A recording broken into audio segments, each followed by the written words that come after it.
بنا به اطلاع سفارت تاجیکستان در کیف که امور مولدو را نیز بر دوش دارد، جسد رستم اشورov شهروند 43 ساله تاجیکستان را که شام 30 ایون دو افسر مولدو را در فرودگاه کشینوف پایتخت این کشور کشت، روز 8 ایول از طریق ترکیه به تاجیکستان فرستاده می شود. بنا به اطلاع سفارت، یکی از نزدیکان رستم اشورov برای آوردن جسد او به مولدو رفته است. دوام روز 8 ایول از استانبول هم شرکت ساموینر و هم شرکت ترکی ترکش هوایولری به دوشنبه پرواز کردند، ولی معلوم نیست که تابوت رستم اشورov را با کدامی از این هواپیماها به تاجیکستان میبرند. هواپیمای سامون ایر الکی نیمه دوم روز 8 ایول به دوشنبه رسید و هواپیمای ترکش هوایولری ساعت 2 شب 9 ایول. رستم اشورov در تاجیکستان به دست داشتن در یکی از پرسر و صداترین جنایت‌های سالهای اخیر را بودن معاون اول رئیس آریان بانک شورت اسمتالایف عیبدار میشد.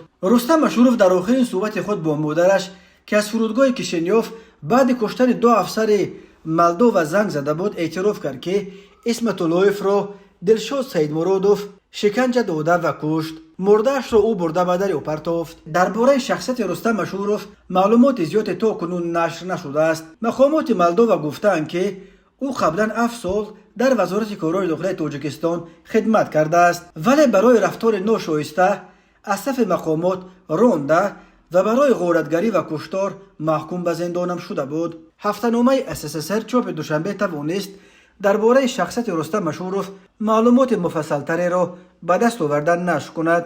اشورov رستم کریموویچ سال تولدش 1980 زاده شهر دوشنبه، استقامت کننده شهر دوشنبه، نویه شامنصور، کوچه عینی، بنای 42، حجره 4. ملتش تاجیک، تحصیلاتش عالی حقوق شناسی، عائله‌دار، صاحب 4 فرزند. بیکار، قبلا با ماده 249 قسم 4 کودش جنایی جمهوری تاجیکستان سود شده است. نامبرده سال 1998 مکتب رقم 6 اسماعیل سامانی شهر دوشنبه را ختم نموده به فاکولته حقوق شناسی دانشگاه اسلاویانی روسیه و تاجیکستان داخل شده. سال 2003 دانشگاه مسکو را با اختصاص حقوق شناس ختم نموده است. پس از ختم دانشگاه سالهای 2003-2004 در قسم حربی رقم 3502 وزارت کارهای داخلی جمهوری تاجیکستان خدمت حربی را ادا نموده است. سال 2010 بعد ادای خدمت حربی به مقامات کارهای داخلی داخل شده. تا سال 2012 در وظیفه اکسپرت کریمینالیست شعبه وزارت کارهای داخلی 2 در نویه سینای شهر دوشنبه کار فعالیت نموده. صاحب رتبه لتنانت کلان میلیڅا گشته است. سال 2012 برای صادر نمودن جنایت در ماده 249 قسم 4 کودکس جنایی جمهوری تاجیکستان پیش بینی گردیده، یعنی روزنی با حکم سود از آزادی محروم گشته. سال 2019 به آزادی برآمده است و با شهروند عائله برپا نموده در زندگی یکجایشان صاحب 2 فرزند گردیدند. از زن یکمش 2 فرزند دارد.